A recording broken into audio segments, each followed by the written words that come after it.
আজকে কোন গ্রামের সাথে খেলার মধ্যে কে হারছে বা জিতছে সবটাই ভিডিও থাকবে। তো বেশি দেরি না করে ভিডিওটি শুরু করা যাক। হ্যালো গাইস, আসসালামু আলাইকুম। I am Masum, this is my another new blog. কাছে কিংবা দূরের, গ্রাম কিংবা শহরে, দেশ কিংবা প্রবাসে সবাই কেমন আছেন? আশা করি ভালো আছেন। আপনাদের তো আমি ভালো আছি। চলো ভাই, যুদ্ধে মাদকের বিরুদ্ধে অস্ত্র নয় কলম ধরি, মাদক মুক্ত সমাজ গড়ি, এই কথাটি সামনে রেখে গাঙ্গেরকোট ওয়াসুদ্দিনের মাঠে কিন্তু গাঙ্গেরকোট যুব সমাজরা কয়েকদিন পর কিন্তু ফ্রেন্ডলি ম্যাচ আয়োজন করে। সেই সুবাদে আজকেও ফ্রেন্ডলি ম্যাচ আছে। তো আপনারা সবাই ফ্রেন্ডলি ম্যাচটি উপভোগ করবেন এবং যারা যারা ফলো দেন নাই, ফলো দিয়ে আমার সাথে থাকবেন এবং আজকের খেলাটিকে উপভোগ করেন। আজকে খেলা হচ্ছে বলিগড়ের সাথে। তো আমরা মাঠে এসে উপস্থিত হয়েছি, তারাও কিন্তু মাঠে এসে উপস্থিত হয়েছে। আসলে খেলা মানে আনন্দ, খেলা মানে উৎসব, খেলা মানে উৎসবের মাতোয়ারা। তো আমরা আমাদের গাঙ্গেরকোট বিশাল মাঠ, আপনারা প্রতি ভিডিওটি দেখে থাকেন। আমার গ্রাম অঞ্চলের মধ্যে মুরাদনগরের ভিতরে কিন্তু আমাদের ওয়াসুদ্দিন খেলা মাঠ কিন্তু সবচেয়ে বড়। তো সে কথা বলতে বলতে আমাদের প্লেয়ারদেরকে দেখে নিন। ছোটো ভাই রিমন এখানে রয়েছে, পারভেজ ভাই রয়েছে অনেক ভাই, তারা কিন্তু প্রবাস থেকে এসেছে। এখানে রয়েছে গোলকিপার স্বপন, তার রয়েছে বাবুল ভাই, তিনিও কিন্তু প্রবাস থেকে এসেছে। রয়েছে ছোটো ভাই আশরাফুল, আরও অনেকেই রয়েছে। এখানে রয়েছে রেজা, তারপর রয়েছে লালবা, আবার রয়েছে আজিম, তারপরে এখানে রয়েছে কালো, যাকে আমরা ভালোবেসে কালো বলে থাকি। আপনারা কেউ মাইন্ডে নেবেন না, আসলে তাকে আমরা সবাই ভালোবেসে তার নামটা দিয়েছি কালো, তাকে সবাই ভালোবেসে কালো বলে থাকেন। তো সে কথা বলতে গেলে কিন্তু আমাদের খেলার মধ্যে দুই দল কিন্তু মাঝখানে চলে এসেছে, মানে খেলার মাঠের মধ্যে।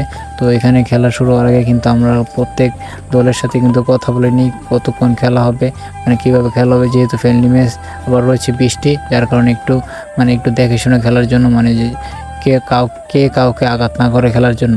আসলে সবাই তো আমরা ভাই, তো আমরা সেই সুবাদে আমরা কথা বলে নিচ্ছি কেউ যাতে কাউকে আঘাত না করে খেলে থাকেন। তো আমরা সবাই আনুষ্ঠানিকের কথা বলে নিচ্ছি। তো আমরা ডিসাইড করেছি যে 30 মিনিট করে আমরা খেলবো।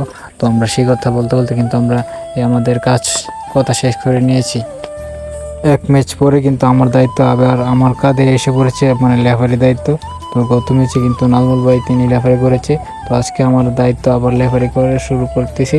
আসলে একার পক্ষে লেফারি করা খুবই কষ্টকর, তো তাও আমরা করে নিচ্ছি। তো আমার বিপরীত টিম তারা কিন্তু তাদের নিজেদের মধ্যে কথা বলে নিচ্ছে খেলার আগে কিন্তু প্রত্যেকটা টিমেরই তাদের বন্ডিংটা ভালো রাখা জরুরি এবং তাদের মধ্যে তাদের পরিকল্পনা সাজানোটাও কিন্তু খুব জরুরি। তো যার কারণে তারা কিন্তু তাদের পরিকল্পনা করে নিচ্ছে, এটা খুবই জরুরি প্রত্যেকটা টিমের জন্য। এটা হচ্ছে আমাদের টিম গাঙ্গেরকোট ফুটবল একাদশ, তারা কিন্তু তাদের নিজেদের মধ্যে পরিকল্পনা করে নিচ্ছে, মানে কে কোথায় খেলবে, তো এবং কে একাদশে খেলবে, কে হাফ ফাইনাল পরে খেলবে, তারা কিন্তু তাদের নিজেদের মধ্যে খেলা শুরু হয়ে গেল। আসলে এই বৃষ্টি বাদলের দিন খেলাটা অনেকটা কষ্টসাধ্য ব্যাপার, আবার যদি হয় বুট পরে তাহলে তো অনেক কষ্টসাধ্য, কারণ শর্ট দিলে কিন্তু যেতে চায় না, দুর্বা এবং পানির মধ্যে আটকে যায়, যার কারণে প্লেয়ারদের একটু কষ্ট হয় বেশি। যে শুকনো মাঠ হতো তাহলে সুন্দর পাসিং সুন্দর দেওয়া যায়, তারপরে খেলাটাও আরও মজা হয়, আরও সুন্দর হয়, আনন্দটা আরও উপভোগ করা যায়। তো আসলে এই খেলা যেহেতু রেখে ফেলেছে তাহলে খেলতে হবে, তারা অনেক দূর থেকে এসেছে, তাই আমরা খেলাটা খেলেছি। আসলে আজকে কিন্তু দুই দলই ভালো খেলেছে। বৃষ্টির মধ্যে মানে পানি থাকে মাঠে, সেই মাঠের মধ্যে খেলাটা এতটা ভালো হয় না, তাও তারা অনেকটাই ভালো খেলেছে। আমাদের গাঙ্গেরকোট ফুটবল একাদশ 1 এবং এই বলিগড় ফুটবল একাদশ 1, তারা কিন্তু আজকে দুই দলই কিন্তু খেলা ড্র হয়েছে। আসলে প্রত্যেক খেলার মধ্যে কিন্তু খেলা হার জিত আছে। তো আজকে খেলাটা দুই দলই কিন্তু সমতা রয়েছে। আসলে দুই দলই তারা আনন্দ করেছে, আনন্দের সাথে খেলেছে। তো আসলে যারা আমাদের সাথে খেলতে চান আপনারা বৃষ্টির পরে খেলা রাখতে চেষ্টা করবেন। আসলে বৃষ্টির মধ্যে আসলে আপনারাও খেলে মজা পাবেন না, যেটা আমাদের জন্য একটা কষ্টসাধ্য হয়। আসলে যদি আপনারা দূর দূরান্ত থেকে আসেন, এসে যদি আপনারা না খেলতে পারেন আনন্দের সাথে, সেটা কিন্তু দুঃখের বিষয়। তাই বলে রাখি, আপনারা যারা খেলবেন তারা কিন্তু এই বৃষ্টির পর আমাদের সাথে যোগাযোগ করবেন। আমাদের গ্রামে তারা যে কতটা ফুটবল প্রেমী তারা আপনার এই ভিডিওটি না দেখলে বুঝতে পারবেন না। দেখুন বৃষ্টির মধ্যে তারা কিন্তু দর্শকরা ছাতা নিয়ে কিন্তু মাঠের মধ্যে এসেছে খেলা দেখার জন্য।